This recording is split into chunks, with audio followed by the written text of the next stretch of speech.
point of the chapter is not to suggest or to state as a verifiable fact that this is a policy that is working or will work, only that it's new, and that it represents not only a shift, quite obviously, from President Obama's approach to the Middle East, but even George Bush's approach to the Middle East in this fundamental respect. As I point out in the chapter, and I'll get to Jared Kushner in a moment, the president made it clear when he gave his speech at the anti-terror summit in Riyadh that his administration would not ruffle the feathers of any authoritarian regime in the Middle East as long as it was on the U.S. side in terms of doing things that could be measurably relevant to reducing the flow of money for terrorist organizations or recruitment. And if they did those two things, essentially the Trump administration would say, our relationship with you is solid. You can do whatever you want in your own country. We're not going to, as the president said in his speech, foist our values on you. We're not going to criticize you about human rights, labor rights, environment. None of those things are not relevant to us. We want you to do the two things on counterterrorism, and we want you to buy our weapons. As long as you do those things, we will leave you alone. There was none of this pie in the sky, as Trump or those around him would say, references to the power of democracy in the Middle East to be a transformative political dynamic. No Arab Spring sense of sensibilities about all these things changing and changing for the better because of the mere presence of democracy. Quite the opposite. President Trump said, I don't care if you're Democratic or not. I don't care how authoritarian you are or not. As long as you're with me on these two big counterterrorism questions, recruitment and financing, and you buy U.S. weapons. That's very transactional. And it essentially sets aside a long-running sidecar of American diplomacy in the region, which is you had to have some orientation to these other issues for us to treat you credibly on the world stage. President Trump doesn't believe that, doesn't say that, and has unmistakably sent that message to the region. And pinned his hopes, through Jared Kushner, on Mohammed bin Salman, the de facto leader of Saudi Arabia, the crown prince, the heir apparent. And I describe in some great detail, courtesy of on-the-record comments from Jared Kushner about their early interactions. Mohammed bin Salman was up all night watching the election returns and immediately got to Jared Kushner after President-elect Trump was declared the winner. And they began this relationship. Obviously, the Trump family had pre-existing financial relationships in Saudi Arabia, but Jared Kushner was now appointed by the president as the family representative for all large foreign policy questions during the transition, and interacted regularly with Mohammed bin Salman. And a quotation from the book about Mohammed bin Salman trying to do big reformist things, and we should give him the opportunity to do that, is now gaining wide currency. Now, that interview was conducted late last summer, back when Jared and the White House was at least theoretically cooperative with this book. After Fire and Fury came out, Michael Wolff's book, the White House shut down all cooperation with all books. The one thing that Bob Woodward and I have in common is, two things. We both have books, and we both got the Heisman from President Trump and everyone in the White House about getting to the people who we needed to get to.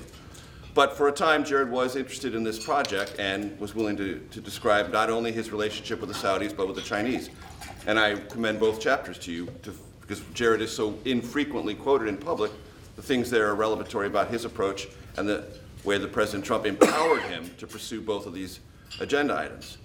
What's happening now, and the inability of this administration to come to any conclusion about what to do, is because of this foundational relationship forged by Jared and Mohammed bin Salman, and this great bet that the Trump administration put on Mohammed bin Salman and the Saudis, saying, oh, they're going to be reformists, and they're going to do things, and they're going to help be a counterweight with Iran. They're going to pursue their war in Yemen against the Houthis, which are aligned with Iran. They're going to do other things in Syria in terms of providing financing for refugee relocation. All these other issues that are important to the Trump administration were generally moving in the right direction. And then Jamal Khashoggi is detained and in all probability murdered. And in all probability at the hands of, if not directly, Mohammed bin Salman, directly enough. And the administration simply doesn't know what to do about that. Why? Because that strikes at the heart of this big gamble, this big bet. And what I say in the book is there was potential for this big bet to pay off. There was also a tremendous downside risk, which is why I don't want to revise and extend, because I don't come to a conclusion about whether this was some great insight into the Middle East or was it an inexperienced transactional businessman wading into diplomacy he neither understood or a region he had any fundamental understanding of. Both are possible.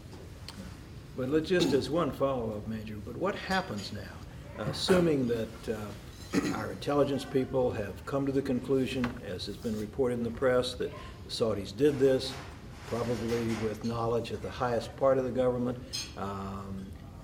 How does Trump get out of this? Because we are sacrificing the moral high ground if we just kind of look the other way and say, well, it doesn't make any difference because they're buying billions of dollars of American weapons. Right. I mean, this will bring in sharp relief the core component of his approach to foreign policy, which, as I point out in the book, both chapters, China and Saudi Arabia, is transactional. It is purely transactional. That is a new dynamic. One of the themes that you'll see in the book is I don't try to tell readers whether these things that we see are good or bad. The country's debating that relentlessly all the time, and I don't weigh in on the emotional reaction to the Trump presidency, either positively or negatively. I just say these things are new and different, and we should appreciate them in the sense not of liking them, but appreciating them in the fact that they are real. And a hard transactional approach to foreign policy, they buy weapons, therefore we're going to give them slack, is highly transactional. And it's sort of gasp-inducing. I write in the book, this is now the 5th president I've covered, 4 as a White House correspondent. The first was George H.W. Bush from the vantage point of Congress. But I've been watching the American presidency as a reporter here in Washington since 1990. I've never seen a president as aggressive and as sort of enthusiastic about the propagation of U.S. arms sales as this president. It's almost without precedent. Well, it is without precedent in my career, maybe without precedent in American history.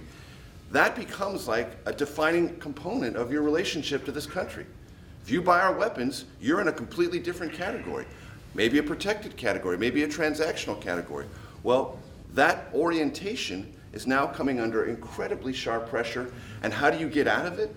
I don't think he wants to get out of that. I think there will be this statement to Congress. My policy is baldly transactional. If you don't like it, slap sanctions and we'll have a talk. But I'm not backing away from it, and I'm not moving from it, because in the end, I think all this other stuff are sort of diplomatic niceties that work around the edges, but the core component of American foreign policy is counterterrorism and arms sales under me, and that's it.